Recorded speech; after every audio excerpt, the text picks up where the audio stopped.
Hoy vamos a charlar con una persona que en ella puedo confluir varios temas sobre los que me interesa hablar, que es Álvaro Sicarelli, que fue, asesor de Elisa Carrió, de Gabriela Michetti, de Javier Milei cuando fue diputado, que es académico y que acaba de sacar un libro que se llama La guerra de las superpotencias, y que habla mucho básicamente habla de una posible conflagración entre China y los Estados Unidos.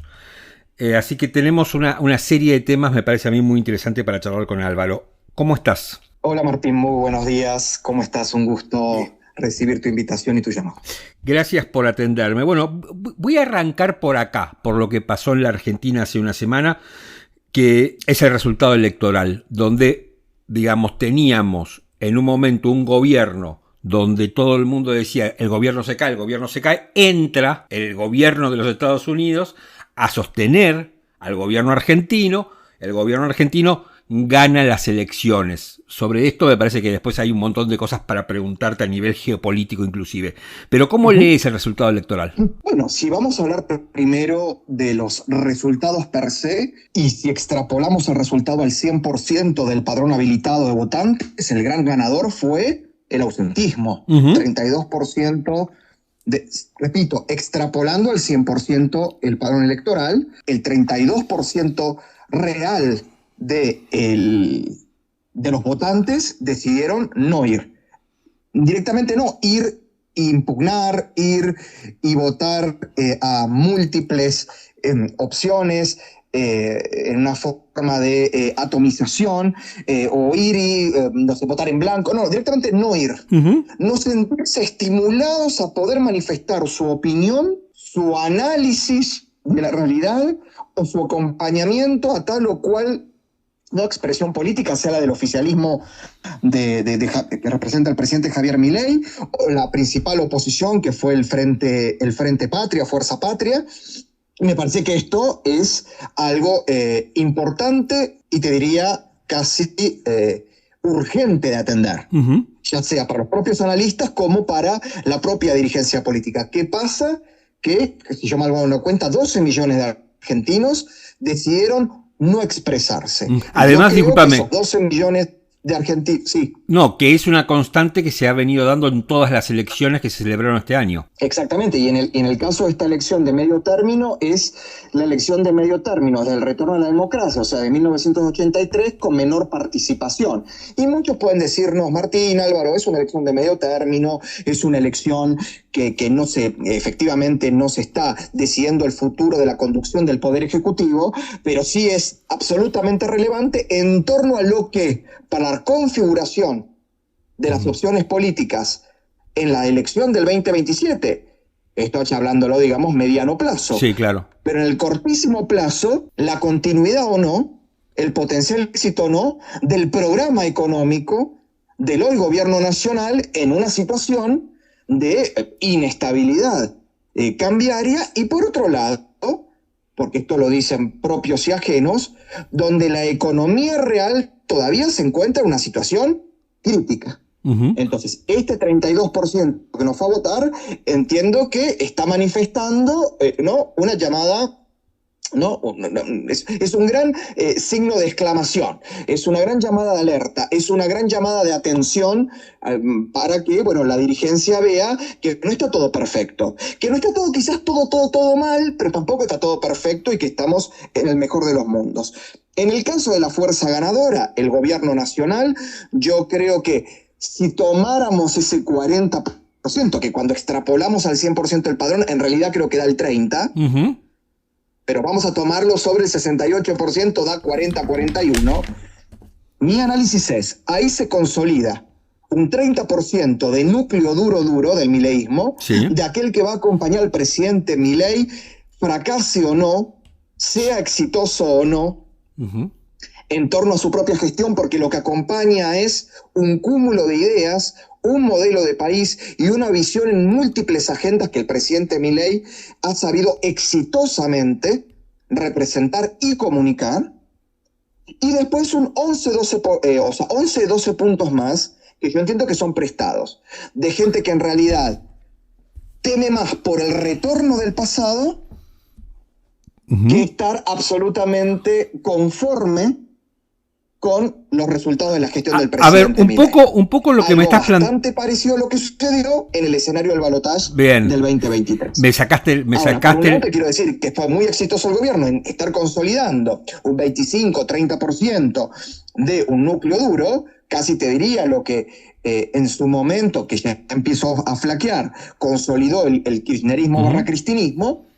Pero por el otro lado hay un 11, 12, y si hubiera votado parte de ese electorado del 32% que no fue a votar, podría llegar hasta quizás al 15, 16, que le está yendo el presidente Milei.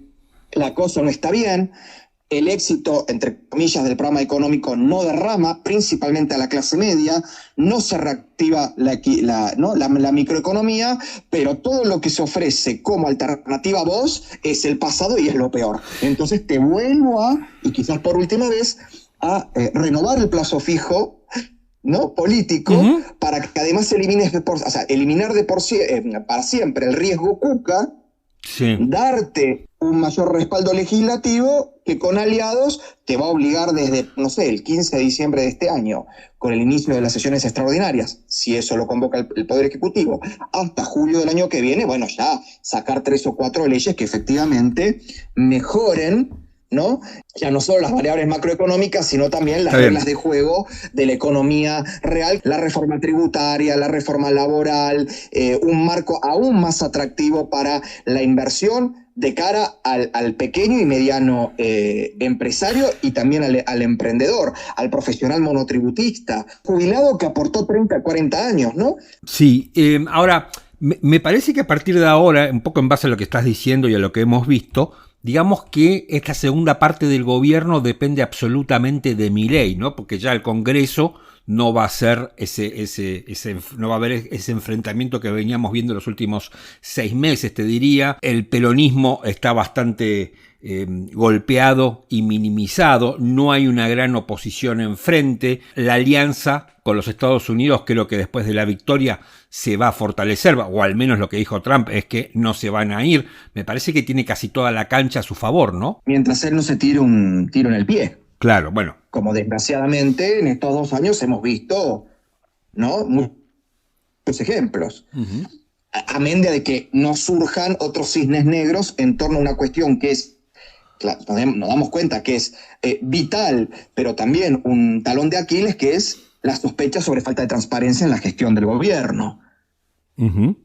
Que para un sector que, repito, lo apoya circunstancialmente por temor al pasado, las cuestiones relativas a el sistema institucional, las instituciones republicanas y la transparencia o la anticorrupción es muy importante para mantener o no el apoyo al gobierno. Tampoco yo doy por muerto a nadie en la oposición, ¿eh? Sabemos muy bien que, como diría ese famoso apotegma de Antonio Cafiero, los peronistas somos una bolsa de gatos. Sí, cuando todo el mundo cree que por dentro nos estamos matando, en realidad nos estamos reproduciendo. Y la capacidad que ha tenido el peronismo como maquinaria para tomar el poder, retenerlo y multiplicarlo en torno a una pendularidad ideológica y cambiarse de máscaras, porque podría estar fallando en los próximos meses. Entonces, la importancia de que el presidente de la Nación conduzca los destinos de su gobierno con firmeza, con una dosis de audacia, pero con mucho realismo y pragmatismo y cintura política, bueno, estará a la orden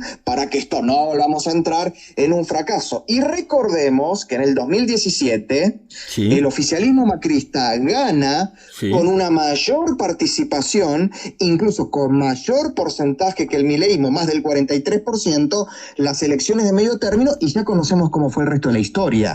Producto de cierto voluntarismo con una dosis de soberbia, principalmente, ¿no?, a la orden del entonces jefe de gabinete, Marcos Peña, que echó por tierra un triunfo electoral tan importante, porque además creyeron que era la destrucción total del peronismo, y ya sabemos lo que pasó. Sí, totalmente. A ver, te hago el siguiente planteo y me meto un poco de refilón en tu último libro. Muchos dicen, bueno, si Bessent no se metía a comprar pesos, ¿no?, el gobierno se caía. Si esta alianza con Trump, entre Trump y Milei, no se daba, digamos, hoy Milei no era presidente, yo lo he escuchado de esta manera, y al mismo tiempo dicen, bueno, los norteamericanos se metieron porque quieren que la Argentina saque a China de América Latina o de Argentina, para que no, porque los Estados Unidos tienen miedo que suceda con China en América Latina lo que sucedió con China en África, donde ya,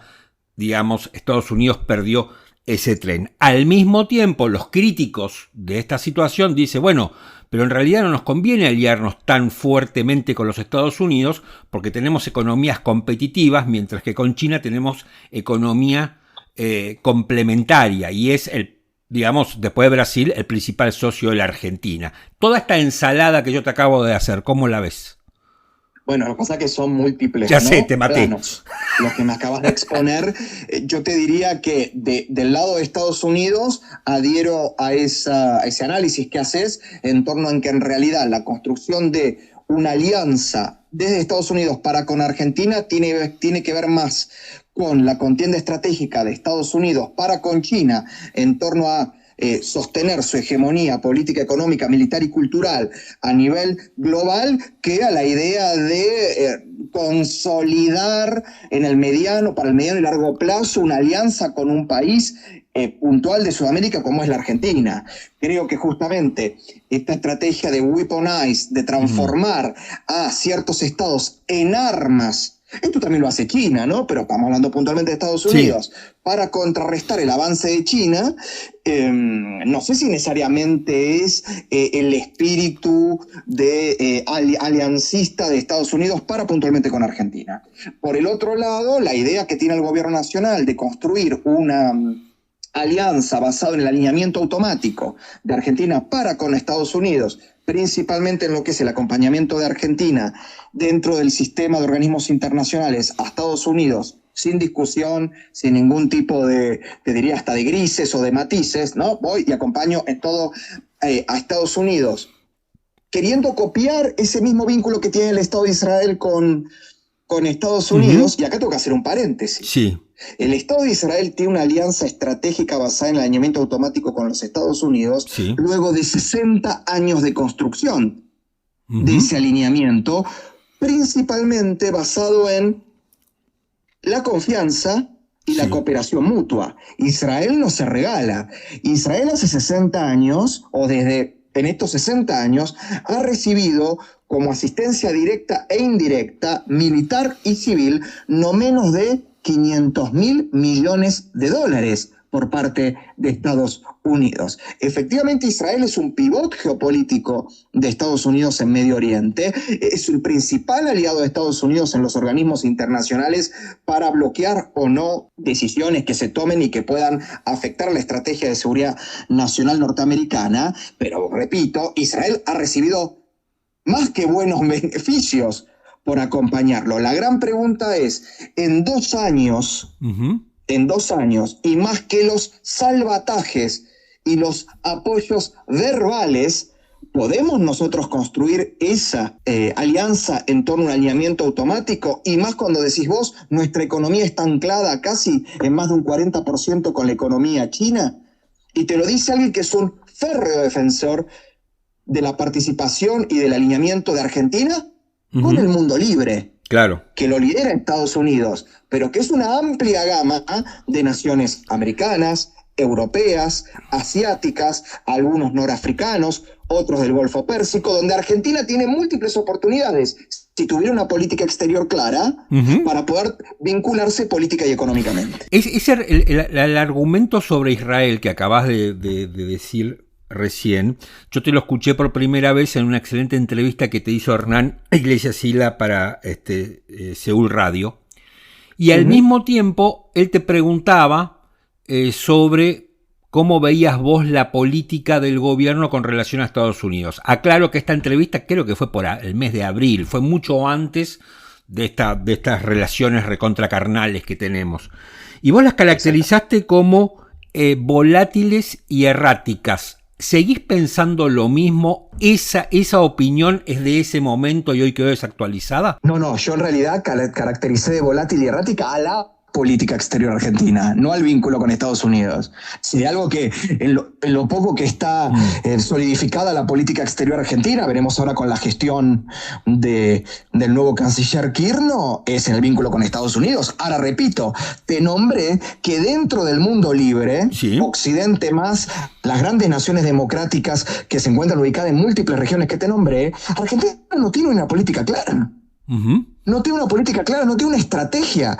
Argentina no tiene una estrategia clara en materia del Indo-Pacífico. Argentina no tiene una estrategia clara y definida en relación a naciones como Arabia Saudita, Emiratos Árabes o Kuwait de cara al Golfo Pérsico. Argentina no tiene una política clara con un mercado que es absolutamente complementario y que está en emergencia, digamos, en emergencia, que es decir, de emergente, sí, claro, hacia lo positivo, que es múltiples naciones de África que están mejorando su economía y que son ávidas de comprar, bueno, productos primarizados, productos quizás sin alto valor agregado, pero que obviamente son mercados nuevos para la agroindustria argentina. Y no hay. O lo que hay es, se está fortaleciendo acuerdos que se firmaron en gestiones anteriores, principalmente durante la gestión de Mauricio Macri. El acuerdo Unión Europea-Mercosur no ha avanzado, porque Argentina obviamente también tiene una posición crítica en torno al Mercosur, posición que en gran parte acompaño, pero que tiene que estar también dentro de una estrategia y que no es solamente verbalizar críticas desde un posicionamiento ideológico, sino sentarse en las mesas de negociaciones, tener un equipo de negociadores inteligente que represente tus intereses. Y ni hablemos ahora encima el vínculo para con China, que está en una situación realmente crítica. Claro. Entonces, lo que yo critiqué como volátil y errático no es el vínculo con Estados Unidos. Okay. Que repito, hoy sirve más a los intereses de Estados Unidos que a los de Argentina en torno al mediano y largo plazo. Y perdóname, Martín, que acá tengo que hacer también un hincapié. Seguimos siendo un país cortoplacista. Totalmente. Sí. Tenemos un Estado y una administración pública al servicio del corto plazo. ¿Por qué? Porque tenemos que estar siempre apagando focos de incendio en múltiples lugares y tapando baches y estando siempre al borde del abismo de la espiralización de la crisis económica. Bueno, la Argentina con Estados Unidos no es bueno para nosotros. A ver, históricamente la Argentina con Estados Unidos lo que siempre va a pedirle es plata o que le haga el lobby del Fondo Monetario. Digo, no es de este gobierno, es de siempre. No, bueno, yo ahí tengo que hacer una diferencia. Yo creo que el vínculo que tuvo la gestión del presidente Carlos Menem y del presidente Macri estuvo más, me parece, fue más amplio, ¿no? En el caso, recordemos que Argentina tuvo en su vínculo, mal llamado relaciones carnales, con Estados Unidos, en la época de Ditela, logros que hoy no se replicaron más. Del Vamos, por ejemplo, Argentina empezó a participar en los organismos internacionales enviando directores y altos funcionarios que antes tenía vetado esos lugares gracias a el apoyo de los Estados Unidos. Tuvimos exhibición de visa, fuimos declarados gran aliados extra-OTAN con beneficios comerciales, turísticos, de intercambio de información sensible en materia de seguridad, materia de defensa, materia de inteligencia, muchos aspectos que, bueno, fue un periodo de importantes inversiones norteamericanas en Estados Unidos, en Argentina. Eso hay que reconocerlo. ¿Que sirvió a transformar a la Argentina en un país desarrollado? Claramente Argentina no se transformó en un país desarrollado. Pero ahí hubo algo más. Perdón, y otra cosa, Martín. Sí. Recordemos a quienes teníamos como los cerebros de la política exterior entonces. Primero estuvo Domingo Cavallo, sí, claro. Después estuvo Guido Ditela, a la par estaba Carlos Escudé como jefe de asesores y casi como director de planificación de la política exterior argentina. Estamos hablando de gente muy preparada y gente formada en política exterior y en geopolítica, que además le ponía, en el caso de Ditela y de Cavallo, que eran economistas, un alto componente económico. Pero ¿sabés qué, Martín? No hacían economicista la política exterior, como hace este gobierno. Este gobierno no le da una cuota de alto valor, que es importante, a la economía, pero se olvida que la política, la diplomacia, la inteligencia estratégica siguen teniendo un valor muy importante en cualquier política exterior de cualquier estado. Emergente, potencia media, potencia o superpotencia. Álvaro, vos en tu libro planteas más o menos como que tarde o temprano Estados Unidos y China se van a enfrentar. Se reunieron hace pocas horas Xi Jinping y Donald Trump en Corea del Sur. Primero quería preguntarte por qué pensás que es inexorable este enfrentamiento, y después si tenés ya alguna opinión de lo que fue este encuentro entre Trump y el líder chino. Bueno, hay una corriente dentro del análisis político-estratégico de las dinámicas internacionales que se llama la escuela de la inevitabilidad. Por eso el subtítulo de mi nuevo libro es La guerra de las superpotencias, de Sun Tzu y Clausewitz, o sea, los dos grandes pensadores de la estrategia militar de Occidente y de Oriente, a la guerra inevitable entre China y los Estados Unidos. Y esta escuela, cuasi fundada por un politólogo llamado Graham Allison, que escribe un libro y múltiples papers, que se llama Destined to War, o sea, destinados a la guerra, en donde desde un concepto llamado la trampa de Tucídides, donde él toma desde la guerra del Peloponeso 16 casos, pero pone 16 casos cuando hay muchos más, pero pone 16 casos muy muy claros de la historia, en donde la potencia hegemónica vigente o reinante, frente al, y él utiliza un término que me parece extraordinario, irresistible ascenso de una potencia disputante, empieza a temer por su propio rol hegemónico y preventivamente acciona de forma directa y ofensiva contra el emergente. Esto pasó, por ejemplo, en la guerra del Peloponeso, cuando Esparta, frente al ascenso de Atenas, decide ir a la guerra, ¿no? La liga, ¿no? Las diversas, la liga de Atenas, la liga de Esparta con la ayuda de Persia, que si bien en el corto plazo gana Esparta, en la guerra del largo plazo y en en el legado cultural, político, ¿no? y valórico, termina ganando Atenas, para por lo menos el mundo occidental. Bueno, él lo que plantea es que todos los factores políticos, económicos, militares y también de la guerra de información y de valores culturales hace que entre China y los Estados Unidos, una de las dos va a pisar el palito, como digamos en el barrio. La gran pregunta es ¿cuál? Para eso invito a la audiencia a leer mi libro y podrán sacar sus conclusiones. ¿Y cómo ves esta reunión entre Trump y Xi Jinping, y que rápidamente Trump dijo que retomaba las pruebas nucleares? No sé si está vinculado. Ahí te das cuenta. ¿Quién está pisando el palito? Los paradigmas, ¿no? Es preferible suspender cualquier guerra dentro del marco de lo económico e incluso activar la amenaza disuasoria a través de los ensayos nucleares, que es nada más y nada menos que recordarle a los adversarios el poder real de un arsenal nuclear estratégico, en este caso el de Estados Unidos, que obviamente, ¿no?, generar una crisis económica global donde a veces los costos son más altos que el de una propia guerra. Vos fíjate que es también una guerra de símbolos. El Departamento de Defensa... Sí, que no es más Departamento de Defensa. Y hagamos hincapié en defensa, quiere decir, defensa es tener mecanismos disuasorios y retaliatorios frente a una ofensiva. Es decir, frente a te aviso de que si me atacas tengo capacidad de respuesta. Lo que quiere decir es que yo soy defensivo, no ofensivo. De repente que el presidente Donald Trump le cambia el nombre a Departamento de Guerra, sí, habla de que hay un cambio en el mensaje. Estamos preparados también para atacar, si es necesario.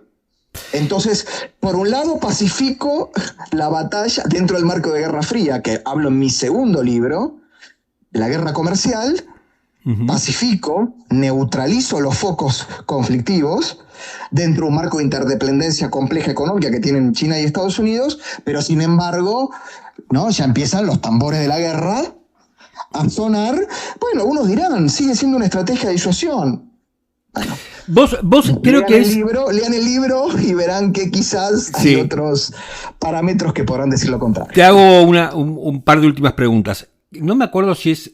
Vos me mandaste tus 3 libros y creí leer en el segundo algo así como que hay una nueva Guerra Fría en la que Rusia fue reemplazado por China. Entonces, mi primera pregunta es, ¿dónde queda Rusia en este contexto? Y la segunda es que vos hablaste algo así que lo contrario a guerra no es paz, sino que es comercio.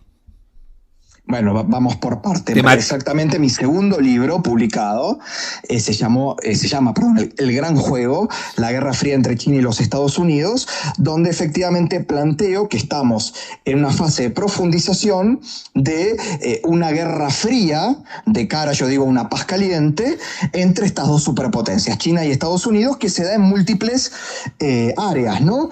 La biotecnología, la guerra comercial, la batalla por los recursos energéticos, la guerra informativa y la batalla cultural, la inteligencia artificial, la diplomacia de vacunas. Tenés múltiples ámbitos en donde hay siempre un tire y afloje, pero se trata de evitar que la piola nunca se corte, llegar hasta el borde del abismo y nunca caer en él. ¿Por qué digo la profundización? Porque la profundización es lo que acelera, esto que te digo, ¿no? Hacia la paz caliente, que ya para mí estamos entrando con estos cambios de paradigma en las estrategias de seguridad global que tienen tanto China como Estados Unidos. ¿Por qué creo que China logró, tras la anterior Guerra Fría, ser este nuevo actor? Porque por sobre todas las cosas China, una cultura de casi 6.000 años de historia, donde la paciencia y donde el conocimiento del adversario es una virtud estratégica, y donde más que avanzar y tomar posiciones, es mejor rodear y condicionar al adversario para transformarlo en un aliado hasta forzoso, hizo que aprendieran de las lecciones de la historia y de todos los errores que cometió la Unión Soviética, principalmente en el campo económico, en el campo científico-tecnológico, y además en una visión muy occidental, más parecida al ajedrez que algo donde cometió un error la Unión Soviética, para suerte y alegría de todos los que defendemos la libertad, de lo que se denomina la hiperextensión. Los imperios, cuando se extienden territorialmente más de lo que los propios recursos genuinos le permiten solventar, entran en crisis. Le pasó al Imperio Romano, le pasó a varios. ¿Por qué? Porque cuanto más te extendés, más capacidad desde el centro de poder, o sea, desde Moscú, tenés que tener para poder controlar lo que pasa, no sé, vamos a suponer, en Cuba, en Afganistán, en Corea del Norte, ¿no?, que en la propia Unión Soviética. Y China aprendió de eso. Bien. Por eso China se modernizó económicamente con Deng Xiaoping, por eso China con Jiang Zemin hizo ingresar al poder, al núcleo del poder, que es el Partido Comunista, a los empresarios. Por eso Hu Jintao hizo direccionar grandes masas de recursos económicos que se generaron por el éxito económico de Deng Xiaoping a el desarrollo científico y tecnológico.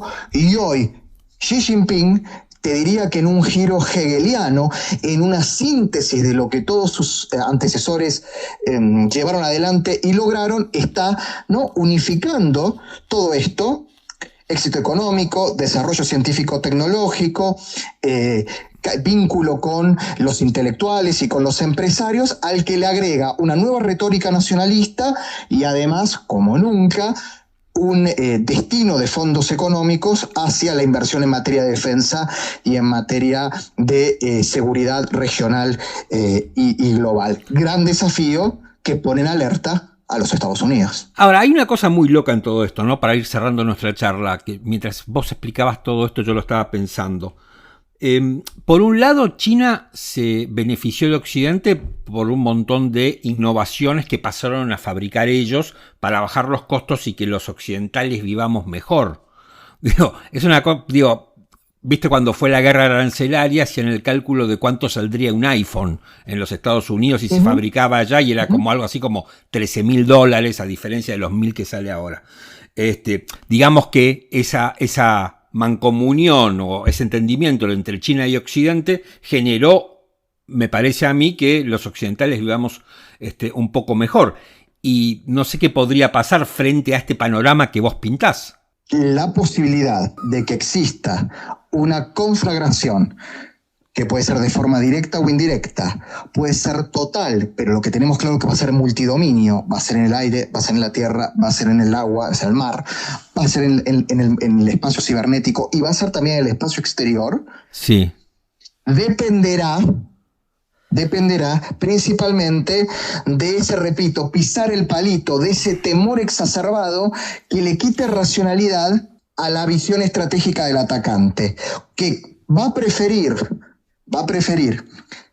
poner en riesgo estabilidad económica, va a preferir poner en riesgo todo el campo comercial y de intercambio que pueden tener incluso los propios dos contendientes antes de resignar cuota de influencia política real. Por eso es llamativo lo que está haciendo Trump, que obviamente yo estoy permanentemente recibiendo información y trato de ir analizando. Yo no soy Nostradamus, no tengo una bola mágica y lo que hice con mi nuevo libro hace 2 años fue tomar información, ir viendo la evolución de las estrategias de ambas superpotencias para sacar mis conclusiones. Claramente esas estrategias, y más con personalidades tan potentes como la de Trump y Xi Jinping, pueden cambiar. O sea, efectivamente, yo hablé en mi libro sobre la posibilidad de una reactivación de los ensayos nucleares por parte de Estados Unidos y de China. Esto lo escribí en septiembre del año pasado. Acaba de anunciarlo Trump. ¿Soy Nostradamus? No, voy viendo una tendencia. Ahora, también las tendencias pueden revertirse o pueden cambiar su dirección. Por supuesto. Esperemos, porque repito, estamos hablando de la utilización de armamento nuclear. Y además ahora con un factor crítico que es la inteligencia artificial, esperemos que nunca, pero nunca, las armas que fueron creadas para nunca ser usadas, desde el momento en que no solo un bando las tiene, no se transformen en el elemento que haga que estemos viviendo el último capítulo de la última temporada de esto que hemos dado en llamar la especie humana. Álvaro Zicarelli, muchísimas gracias por esta charla, me encantó. No, por favor, Martín, muchísimas gracias a vos por la gentileza. Un abrazo.